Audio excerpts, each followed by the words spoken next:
तस्मै श्री गुरुवे नमः।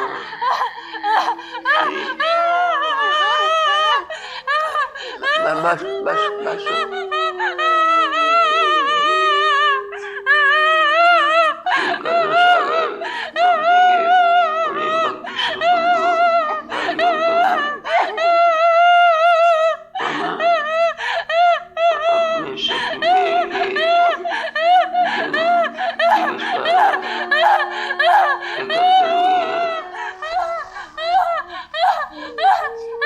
हम आए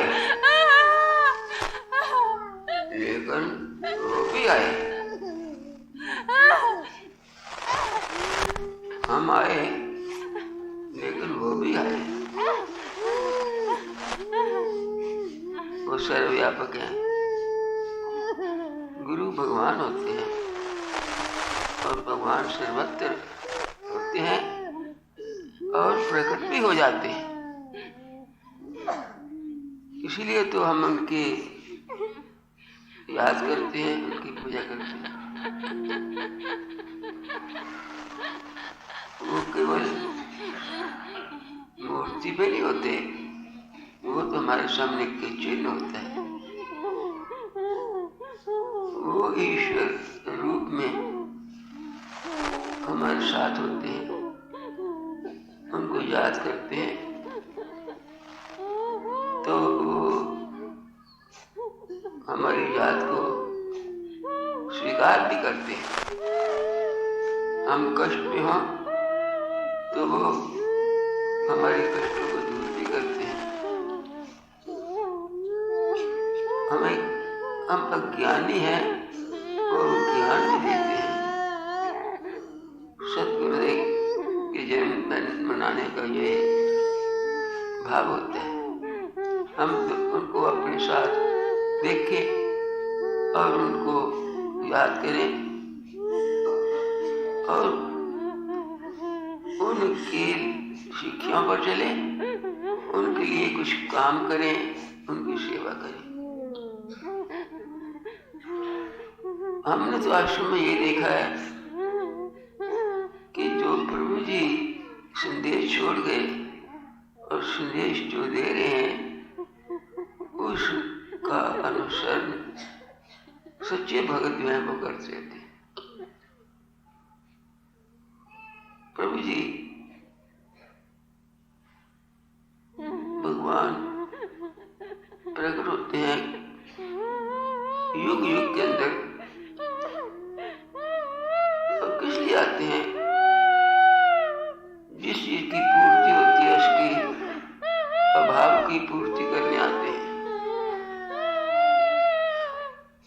इसलिए कहा कि हम संसार में जब देखते हैं कोई हमें जरूरत है तो हम अवतार लेके आ जाते हैं।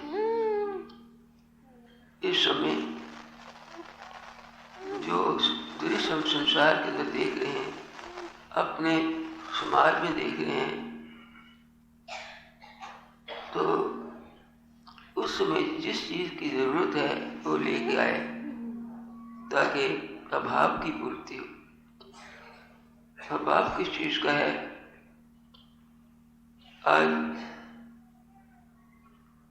मनुष्य का न शरीर सुखी है, न मन सुखी है और न बुद्धि की स्थिरता है। जीवन का ये लक्ष्य प्रभु जी के सामने है। संसार उनका है और उनके संसार में इस समय मनुष्य शरीर से भी दुखी है, मन से भी बेचैन है और बुद्धि से भ्रांत है। अगर इसका नक्शा भी हमारे सामने है कि इंसान को की सहायता नहीं कर रहा, बल्कि इंसान को खा रहा है, मार रहा है। ये ऐसा विकट समय है जो भगवान के अवतार की अत्यंत आवश्यकता है। इसके लिए कोई उन्होंने प्राचीन विद्या हमारे सामने लाई जिससे शरीर, मन और बुद्धि और समाज सुखी हो सके, और उसका एक नाम है योग। हम उसका अनुसरण करें और उसका प्रभु जी के कार्य में सहयोग करें।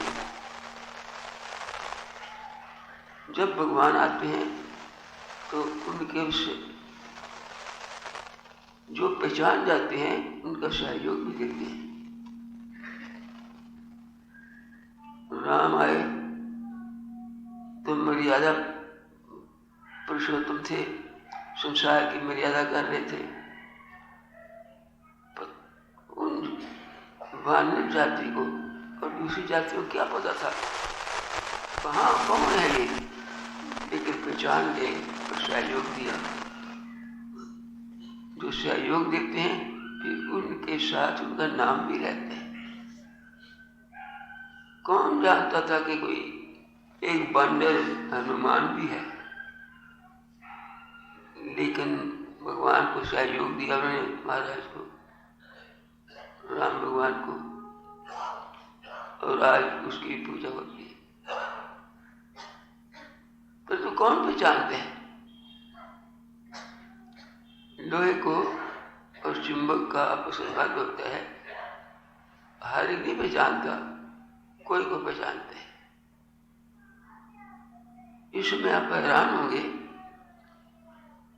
कि हम बैठे हैं, प्रभु जी हमारे पास हैं, लेकिन कईयों को अपने शरीर की शुद्धि नहीं, क्या हम कम नहीं।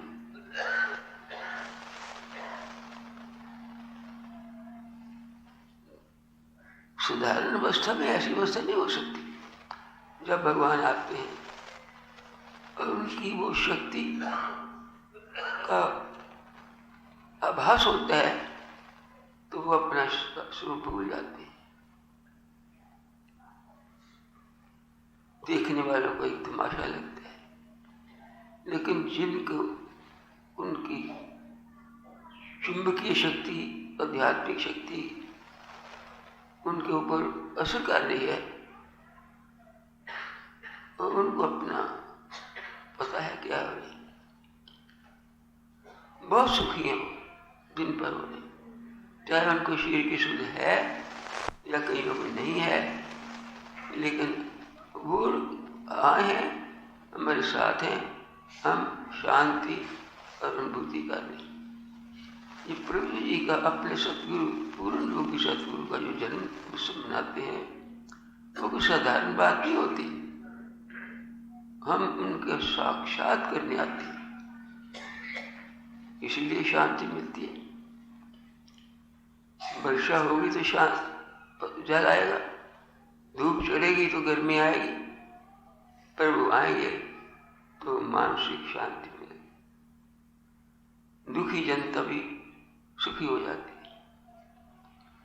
तो हमारा सौभाग्य है कि हमें ऐसे अवसर मिलते हैं कि हम प्रभु जी के छत्र छाया में अपने आप को महसूस करके कुछ अलौकिक अनुभूति का अनुभव करते हैं।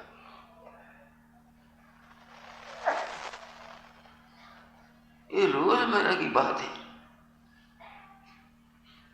थका मांदा संसार से पीड़ित व्यक्ति आश्रम में आता है, तो आश्रम में उनका वास है, बैठकर संसार को भूल जाता है, घर को भूल जाता है। हम कहते हैं जाओ, वो कहता है नहीं जाऊंगा। ये चीज प्रभु जी के पास हर जगह नहीं होती। ये चीज जहाँ वो स्वतः होते हैं, स्वयं होते हैं, माँ होते हैं। हम जो आश्रम ये उत्सव मना रहे हैं, ये बहनें घर में ऐसी नहीं होती। ये प्रभु जी यहाँ उनकी कृपा, उनकी शक्ति का स्राव हो रहा है, वही इनके भाव उनकी ओर आकर्षित हो रहे। हमारा फर्ज क्या है? हमारा फर्ज यह है कि हमें वो सद्गुरु मिले।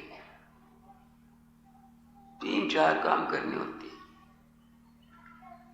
एक तो उनकी शिक्षा जो है उसका हम पालन करें। उन्होंने योग का की शिक्षा में पूर्ण दी है। ये पूर्ण शिक्षा संसार में कहीं नहीं है। संपूर्ण योग कहीं नहीं है। लोग भूल चुके हैं, उनको ये पता नहीं कि किस अष्टांग योग के साधन कौन कौन से हैं, हठ योग के क्रियाएं कौन कौन सी हैं, लोगों को नाम भी नहीं आते। हाँ, योग करते हैं, परंतु क्या करते हैं कुछ पता नहीं। हमारे उनकी योग का ज्ञान प्राप्त करना है। वो क्यों? कि उनको आए हैं उस ऋषि विद्या का लोगों दुनिया को बताने की ये विद्या है। और योग दर्शन है, 800 की पुस्तकें हैं, उन्होंने 2 ग्रंथ जो लिखवाया यही है। एक शिक्षा कांड उन्होंने रचना की, योग के पूर्ण साधन है उसमें। और विचार कांड उन्होंने संसार को दिया, उसमें पतंजलि योग जो सबसे मशहूर योग है उसको संपूर्ण उसमें। अगर हमें ज्ञान होना चाहिए वो क्या है, हठ योग क्या है, राजयोग क्या है, परंतु तो क्या ऐसी बात नहीं। इनके पढ़ाने वाले बहुत हैं। प्रभु जी पाठशाला में जाते थे योग सीखने, परंतु वो कहते हैं पढ़ा सकते हैं, करा नहीं सकते। अब वो आए हैं, करा भी रहे। ये जो ध्यान की अवस्था होती है ये राजयोग की अवस्था है, और जो शरीर के रोग दूर होते हैं ये हर्ष योग की विद्या है। वो करा भी रहे, हमें ये भी करना है, जानना भी है, करना भी है। शरीर के साधन हम कहते हैं जो नहीं करता वो कभी का भगत ही नहीं है। हमने रोज करने, अपनी सृष्टि को, अपने संशयों को एक तरफ रखकर इन साधनों करने। जो नहीं करता वो प्रभु जी की कृपा से भी दूर रहता है। और दूसरा ये कि गुरु की विद्या शिष्य द्वारा विकसित होती है। गुरु पढ़ाता है, शिष्य आगे उसका विस्तार करता है। एक हमने संस्कृत गुरुओं से पढ़ी और हम संस्कृत आगे पढ़ाने लग गए। इस तरह जब योग सीखें तो हम सिखलाएं भी लोगों को। ये भी हमारा फर्ज है, ताकि संसार इससे वंचित ना रहे। ये शिष्य का फर्ज होता है, गुरु की दी हुई विद्या को आगे फैलाना। ये दूसरी चीज है। तीसरी चीज होती है कि गुरु सूरज हैं, धूप में बैठना ही पड़ता है। उनकी कृपा की वर्षा हो रही है, लेकिन हम धूप निकली है, लेकिन हम कमरे में बैठे हैं, धूप नहीं आएगी। उनकी जो कृपा संसार के अंदर हो रही है, उस कृपा की अनुभूति करनी है। और वो कैसे होगी? हम उनका दिन रात ध्यान करें कि हमारे साथ है। ये मानसिक चीज है। और मानसिक ध्यान करते करते हम उस अवस्था से हो जाते हैं कि देह का अभ्यास भूल जाते हैं। और रामरती का जैसे इतिहास है, प्रभु जी ने कहा कि तुम्हें संसार में घूम रही हो सुख लेने के लिए, मैं तुम्हें वो सुख दूंगा जो सुख का अंत ही नहीं है, और इस सुख को भूल जाओगी। कैसे होगा? बैठो। ये है गुरु की शक्तिपात। हम अगर उनकी शरण में आएंगे तो उनके पास देने के लिए है। एक अमीर आदमी है, उसका पता नहीं किसी को कितना पैसा है, लेकिन किसी को कहता है तुम मेरी सेवा करो, तुम्हें माला माल कर दूंगा। कैसे करोगे? तुम्हें मेरे जैसे बिना, परंतु उसकी शरण में आ जाता है तो सब कुछ मिल जाता है। इससे जब हम प्रभु की शरण में जाते हैं, आओ मेरे पास, वो शक्तिपात है।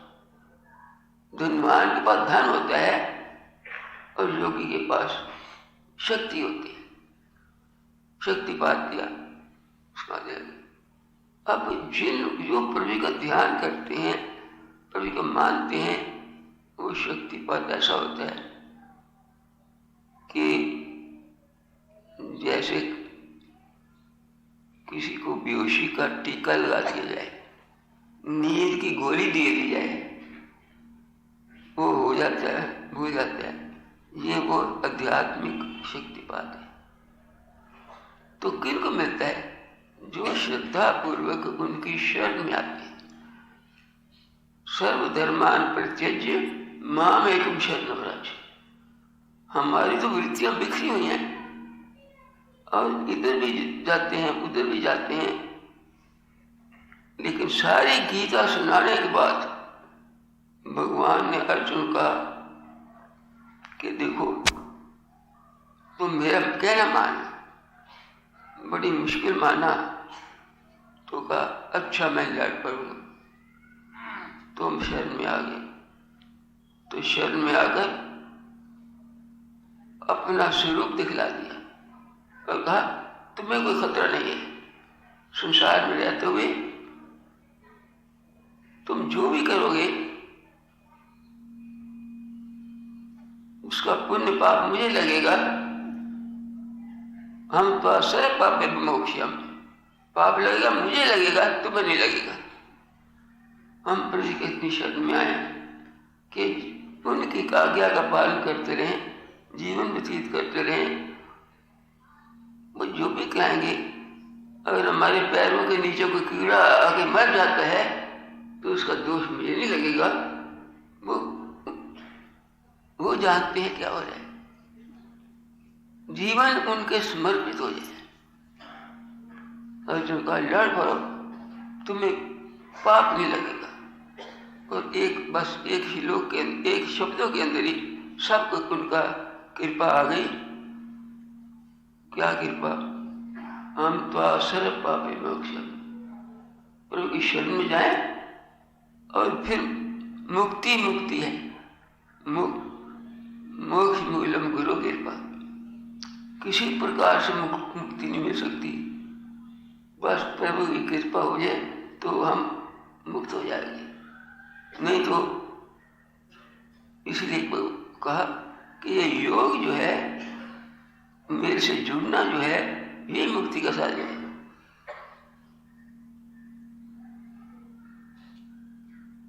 यज्ञ दान पुण्य तप पाठ आदि सबसे ऊपर का योग है, मेरे से जुड़ जाओ। तो यही तो पहला गीत का श्लोक है पहले कि परंतु पाठ से भी योग बड़ा है, यज्ञ से भी योग बड़ा है, तपस्या भी योग बड़ा है।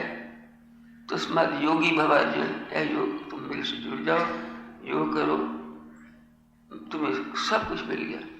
तो हम प्रभु की शरण में हैं, उनका जन्म मना रहे हैं अपने गुरु का, और इसे देखना है कि हम उनकी शरण हमें सदा बनी रहे। और प्रभु जी, स्वामी जी के वो शब्द मुझे यही आते हैं। मैं उनके साथ बहुत उनके चरणों में रहने का सौभाग्य मिला। तो उनके शब्द शरणम शरणम शरणम। बोल सच्चिदानंद महाप्रभु श्री रामलाल पूरनपाल भगवान की जय। पाठ कराया, फिर बीच में लगे रहते हैं। अब रामायण का पाठ हो रहा है।